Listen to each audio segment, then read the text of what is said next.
Hi, I'm Jeanette. And I'm Zeke, and welcome to another episode of Oh-My-Geekers. This week, Dad and I chatted with a guy who has traveled to Israel over 50 times. Oh-My-Geekers over 50 times? Yes. Bob is a pastor here in Southern California, and he loves the nation of Israel. So sit down and enjoy. All right, today we're joined by Pastor Bob, and he is on staff at the Packinghouse in Redlands, California. Bob, are you there? I am. Thank you. Awesome. And Zeke is also here with us. Hello. Oh, hi. How you doing? I'm doing good. Good. All right. Good. Glad to hear that. And we just became acquainted with Bob a couple weeks ago, and he is a huge fan of Israel and Yes, I am. the people of Israel. He's been there how many times, Bob? 56. Wow. That's amazing. Yeah. Started in 75 backpacking. And then I, as a Christian, I wanted everybody to be able to go and see the Bible where it happened. We read about it, and it can almost take on a fairy tale like quality, David and Goliath and Jack and the Beanstalk. But once you get there, the fairy tale goes away. The reality really sinks in. What is your favorite part of Israel? I know you lead some tour groups there. Yeah, take tour groups there just to show them around. I have several favorite spots, and probably my number one favorite is the Garden Tomb, of course. Oh yeah. We don't know that. I mean, nobody's there is going to claim and say this is the spot. This is the only spot, but it's the spot that fits a first century tomb. It's the spot that matches up with everything in the Gospels in the New Testament. And the important thing is, he's not there. He's risen. Right. Mm-hmm. So we're not there to see a dead body or to look at a grave. We're there to celebrate the risen Lord. So that's what makes that spot special. It's a fun place to just go worship and think about the resurrection day. It's like Easter every day, that place. Yeah. Do you feel like that's one of probably the most impactful for the groups that you go with? That, and I see a lot of impact too with the Sea of Galilee. Yeah. People love being on the Sea of Galilee. It's beautiful. That's where 70% of Jesus' ministry took place. Remember, he was working out of Capernaum there, and for 3 years that was his headquarters. When you go there, what obviously you're going with a church group. One of the I went several years ago now. I think it was back in 2005, and I know one of the concerns with my family was safety. Right. And that they were especially. I believe my grandmother was a little apprehensive about me going, and there was some things in the news at the time. But how if you could speak about kind of the safety, if there is anyone listening that might be either praying about going on a trip or has always wanted to, but maybe that's been something that has Concerned. been of a concern to them. Yeah. That's one of the two main questions people ask me when I say you need to go to Israel. And the first question is always, well, isn't it dangerous over there? Right. And I know the first time I went, even my dad said, what are you, crazy or something? Don't you know there's a war going on? And honestly, I've never felt safer anywhere in the world. Everybody in Israel goes into the military when they're 18. Guys for 3 years, girls for 2. Everybody's trained. Everybody has a rank. And even if there's a problem somewhere, they immediately find out who's the ranking person. Everything's organized. They're very watchful and careful of tourists because this is the greatest income in the country, and we want to make sure they keep coming. So, very safe. Second question they always ask me is, well, isn't it expensive? And my response to that is, if God wants you there, he'll provide. And sometimes we have not because we ask not, and people don't even bother asking about it because they just figure it's too expensive. But if you look at it educationally, Chuck Smith used to say, a 2-week trip in Israel is the same as a year in Bible college. And if you figure out, what you would pay for a year in a Bible college, especially one of the big colleges these days, you're going to spend $40,000. So I say, save $38,000 and go to Israel. Yeah, I agree with you as far as the safety goes. I know that when I was there, I did at first was a little nervous only because there I think that week there was actually I think while we were in the air, the attacks had happened in London. Yeah. And so when we had our layover there, it was a little tense. Oh my! But once you got into Israel, you did have this sense that you were safe, kind of everywhere you went. There was security, or there was whether you could see it or not. You just sensed that everything was going to be okay, and that they did really value you as a visitor. Yeah, that you were welcome, and everyone was inviting. Yeah, exactly. I mean, like I said, it's kind of like you feel the peace because you're in Israel. You're at your spiritual home, and definitely peaceful there. And they do watch over you, and like you say, you don't always see them. They're very careful with that, but you're taken care of. You just know that, and it's like any place else. There are places that aren't always safe, but on a tour group especially, we're not going to take you any of those places. The tour guides and the bus drivers are all in communication with each other all the time. And I know for a fact that one time I was there and a kid threw an orange at a bus in Nazareth. Uh-oh. The entire country knew within 5 minutes. Oh my gosh. Wow. Well, because they all get on the line and go, okay, there's somebody threw something at a bus. It was right here. You don't want to go by there. The other buses won't go there. And then it's kind of like the neighborhood gets punished in a sense because, okay, we're going to remove tourism from this area. If you can't control the kids here and you don't want the tourism, fine, we won't come. Right. And so it's kind of self-policing. They, we'll all watch out for the kids because the income is good from tourism and we don't want to mess that up. What's the most unusual thing that's happened to you in Israel? The most unusual was probably during my first trip. I was backpacking again with another guy, and we were in a place called Nablus. That's the modern name for the ancient Shechem. Remember, Shechem was where Joshua brought the children of Israel. They were between Mount Ebal and Mount Gerizim, and they were pronouncing the blessings and the cursings. It's also the place where Jacob's well is, and the place where they brought Joseph back from Egypt to be buried. So we're up there wandering around, and it's getting late. And since we're backpacking and everything, we get to the tomb, Joseph's tomb, and there's soldiers there, and they go, "It's kind of late. What are you guys doing here?" And they said, "Oh, well, we're backpacking." And they said, "Well, you'll have to come back tomorrow. We're closing." We said, "All right, we'll just go camp in the woods." And they looked at us and they go, "Not in this area, you won't. You can't camp in the woods here." And we said, "Well, we're backpacking. We can't afford a hotel. We're not going anywhere else." And so the soldiers agreed and decided to lock us in the tomb compound for the evening. So, when you're backpacking, it gets dark, you go to sleep. When the sun comes up, you wake up. So we roll out our sleeping bags and we're kind of just looking at the stars, enjoying the evening, and almost falling asleep. And suddenly I hear a Jeep coming, and I'm thinking, oh, and we were down in some stairs, kind of like a stairwell. I looked over, and it's an Israeli army Jeep, and I said, oh, they're coming to check on us. Oh, no. So I am waving my arms, hey, we're okay.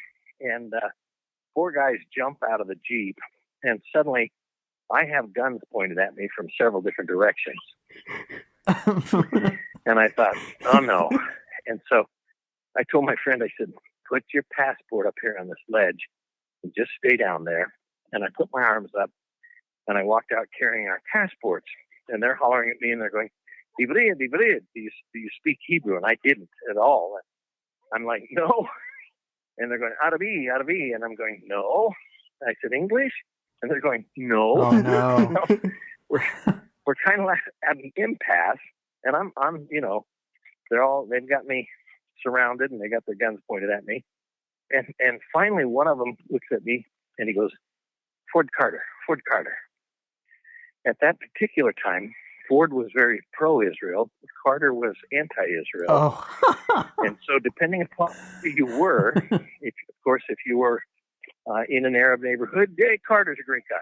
If you're in an Israeli neighborhood, Ford's a good guy. Yeah. So knowing where I was and knowing it was the Israeli army, I said, oh, Ford. And they go, oh, okay. And they all drop their guns. That's awesome. So then the next thing I know, they go get it's getting late now. It's midnight. And they go get an interpreter from the police in Shechem, Nablus. And they said, okay, these guys had no idea you were here. What are you doing here? And I said, well, the day shift locked us in here. They go, well, you have to come out. Oh, man. And we said, well, we don't know how to get out of here. We're locked in. And they said, well, we don't have a key. The only people that have a key are the day shifts. I said, so leave us here. Let us go to sleep. And they're like, no, we have to take you to a hotel. And I said, we can't afford a hotel. That's why we're camping. Yeah. And so the police then brought ladders, put ladders over the wall.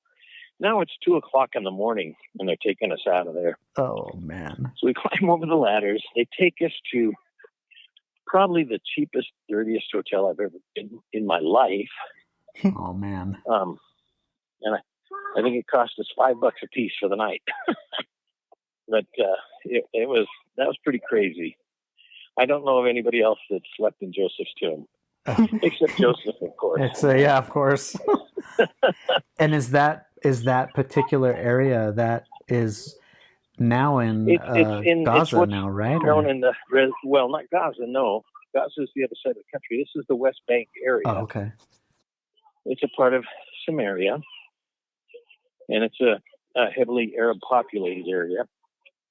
So there is Israeli military presence, but it's not a place you go for a holiday or vacation or something, Wow. So, but I'm like 20 something, and I'm backpacking, and I don't know any better.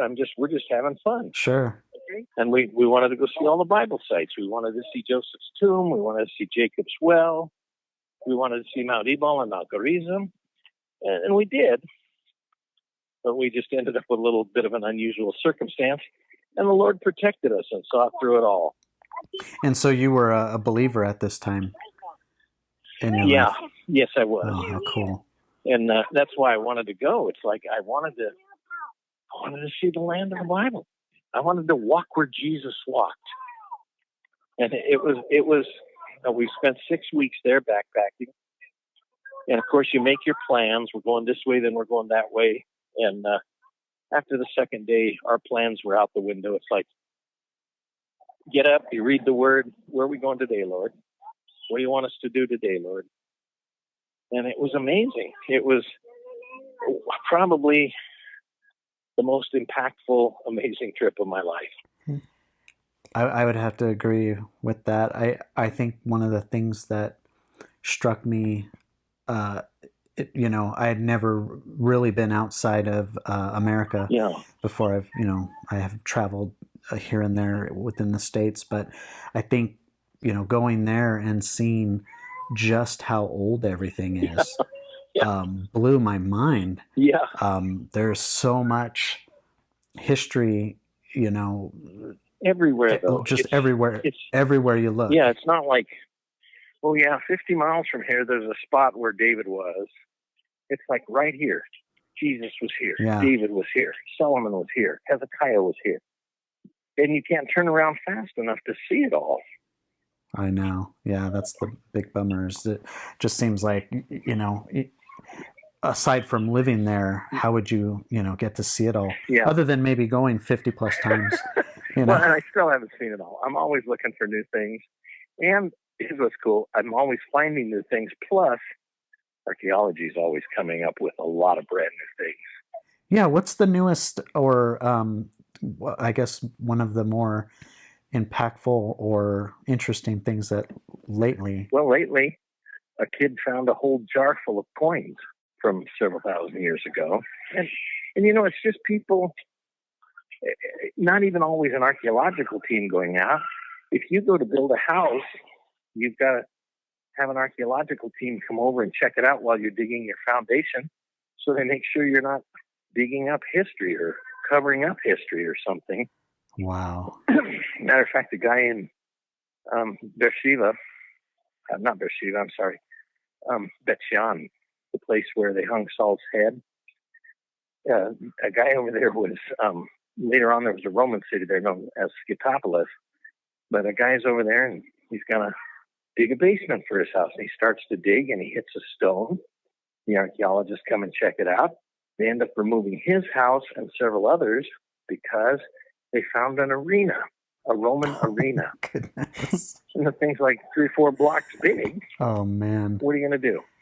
They're going to claim eminent domain and dig up the arena. Now what happens in a situation like that? I mean, does the government pay for you to? Well, the government will help move people and find them a new place to live. But this is a major find. It was a big deal. Yeah. And probably my favorite finds are, I love how God kind of waits till people, the critics will make fun of something in the Bible, like who's Pontius Pilate? We've never seen him anywhere outside of the Bible. Who's this Pilate guy? And then suddenly they dig up this big stone in Caesarea that says Pontius Pilate, prefect of Judea, Mm. And so it shuts the critics up. A few years later, they're saying, "Oh, who's David? I mean, we don't really know David outside of biblical history, and maybe he's just a little shepherd king. We don't know. Why didn't anybody else write about him in history?" And they're digging in Tel Dan one summer. I think it was 97 or 98, something like that. And they come up with what they call the David Stela. And this enemy king writes about how he destroyed the house of David, the lineage of David. So to have a lineage like that, to have a long-term, monarchy like that is a big deal. And it shut the critics up again. And so constantly things are being found that continue to prove the Bible is real, is the truth. And that's fascinating. I can't imagine being a non-believer and going there and not being, impacted in some way. Yeah, I think it affects everybody. Yes, definitely. It's not like any other place in the world. I've run into so many people, even when we were hitchhiking, people would go, I've hitchhiked everywhere, but there's nothing like this. There's something different here. There's something that feels different. This is not like anywhere else. And they're right. Yeah, you feel it when you get off the plane. It is one of those things like that you can't. Yeah, it's a real interesting feeling.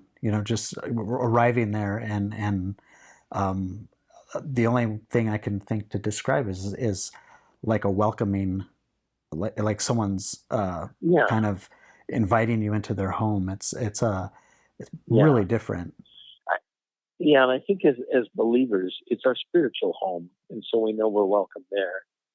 But the culture too is very open. I mean, I've had when I was backpacking, I got invited in places for dinner, with families, and I met families there, and got to be good friends with a couple of families, and actually went over for their kids' weddings and things like that. So very open culture, very friendly for the most part. Yeah. Well, what types of food are there to eat over there? Well, and everybody is, kind of apprehensive about that sometimes. What do they eat? Do they eat what we have here? In the beginning, no. They eat very healthy, a Mediterranean kind of diet, lots of salads. and kind of a variety of salads.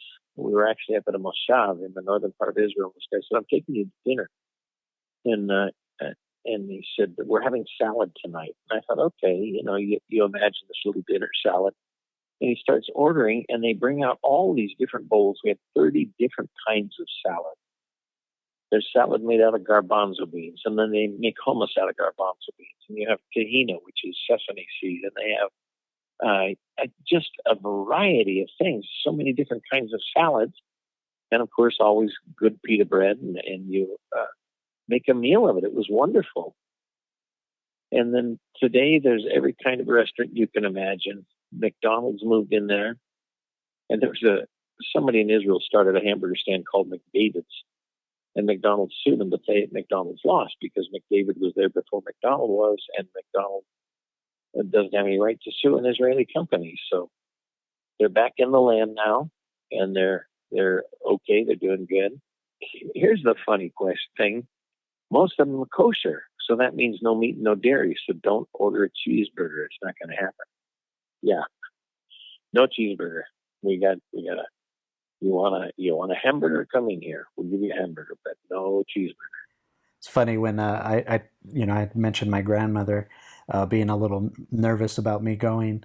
Well, the very first thing, out of my grandpa's mouth, because he had gone years before me, and he pulls me aside, and I thought he was going to tell me something, really profound, or like make sure you don't do this, or you make sure you don't go here.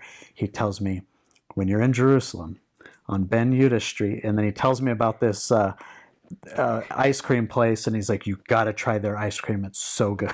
I was like, "Grandpa, that makes sense that you would pull me aside just to tell me about it." I did. I think we found it. Someone else had actually recommended it to us, and we wound up checking it out. It was good. Yeah. It was good ice cream. There's a lot of really good places to eat. I'll tell you one thing you'll never get. It's good there though. What's that? Mexican food. They can't do it. I wonder why. Nobody can do Mexican food. Well, first of all, yellow cheese. Nobody has yellow cheese but us, pretty much. Oh, really? And the beans, the refried beans, tortillas. That's you get a pita bread. I mean, as close as you're going to come.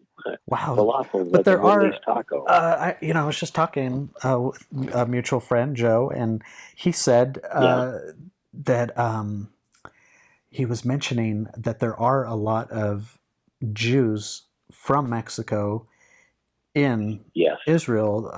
You would think that they would get around to opening, or is it just a matter of sourcing the right products? Think sourcing's the big problem, because I've been to 3 different Mexican restaurants. They were all very short-lived. None of them lasted a year. And it's because they can't get the product. Yeah.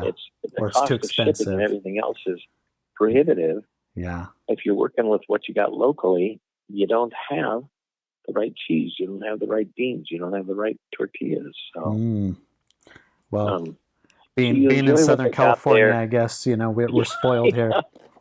We are. So you eat what they have there, and as soon as you land, when you come home, you go to Del Taco or something. I think we went to In-N-Out. I think that was the first place we went to. You want something that matches your palate and your texture and that kind of thing.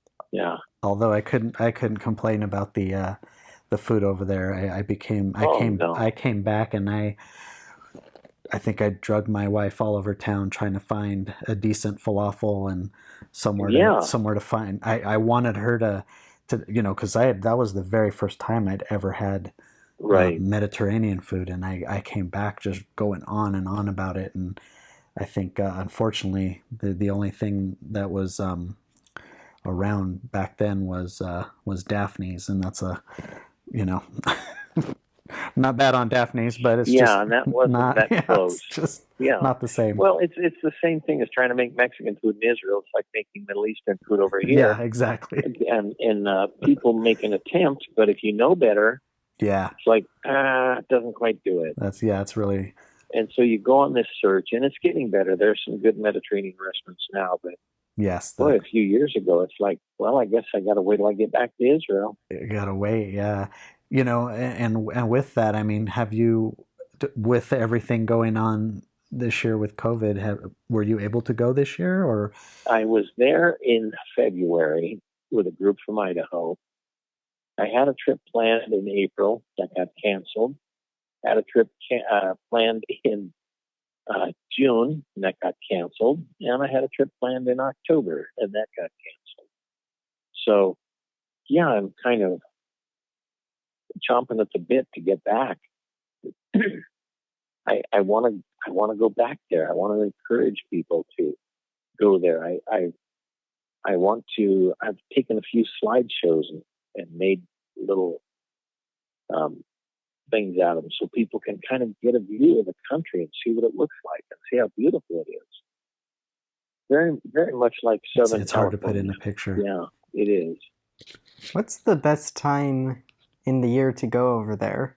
Well, I think the best time is usually spring, except for the fact that you have to be aware of holidays and things like that. So in spring, you end up with Easter and Passover coming at the same time. And that's right.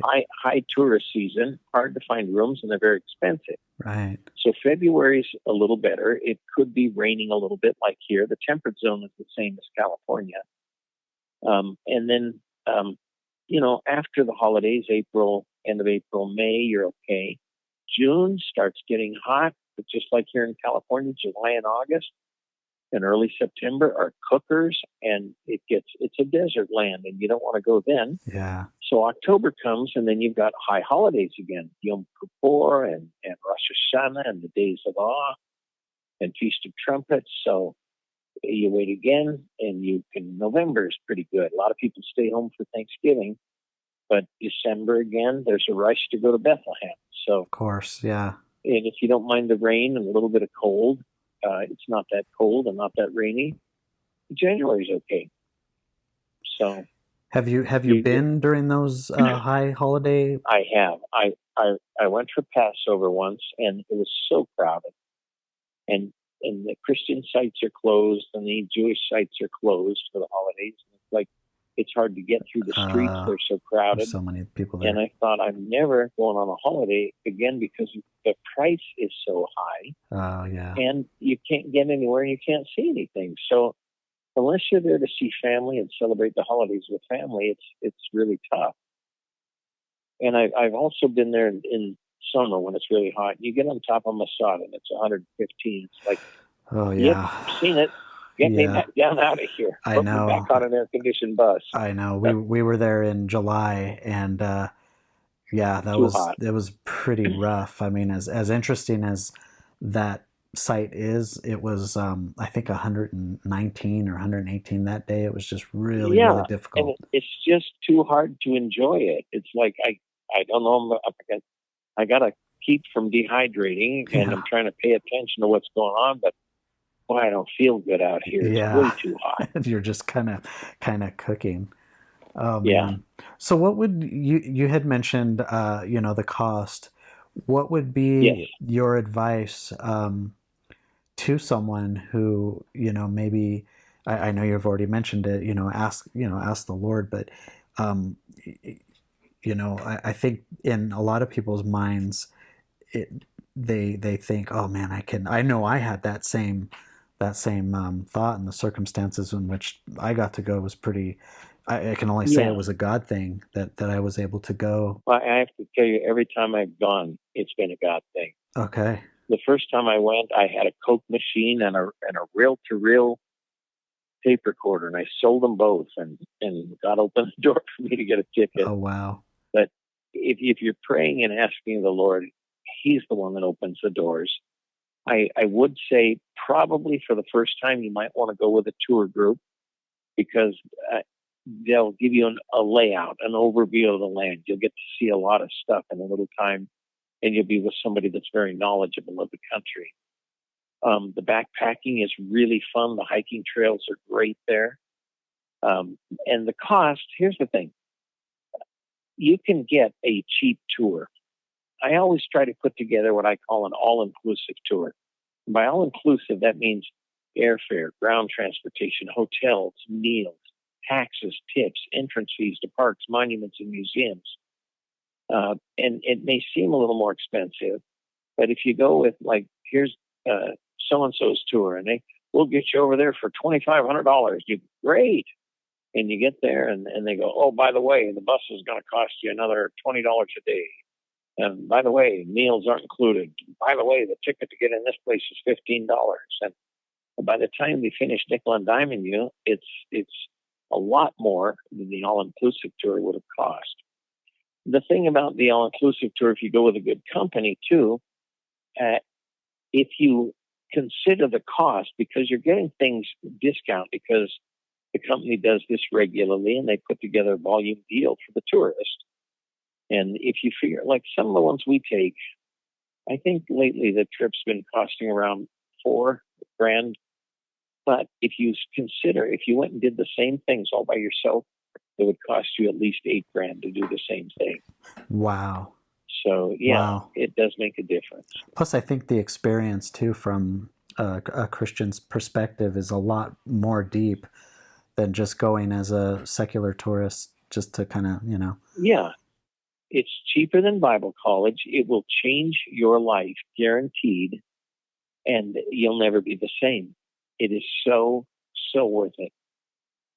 So that, like you said, the first thing, get on your knees, ask the Lord. A lot of people again say, I don't ask because I can never afford it. You know what? You probably can't, but God can. He owns cattle on 1,000 hill, and maybe he'll sell one and take you to Israel. That's great advice. Cool. But he does that. He opens doors. I've had testimonial times with people. How did you get on this trip? Well, my aunt left me an inheritance. I'm in Israel. Or I got my taxes back this year, and boy, it was more than I expected. I'm going to Israel. Or, my grandma gave me a graduation present, and it paid more than half my trip, and I'm going to Israel. But incredible stories about how people got there because God does provide. Yeah. And opens that door. Yeah, and it is definitely something that is life-changing, for sure. Yes. Absolutely. Yeah, it is. Very cool. Definitely is. Well, Bob, thank you so much for taking the time to talk with us today and sharing about your experience in Israel. Is there anything you'd like to leave with the listeners? And real quick, how, if they are interested in going on a trip, I don't know, with everything COVID related that's going on, if you have any idea when. We're still planning trips in the future. I have one planned for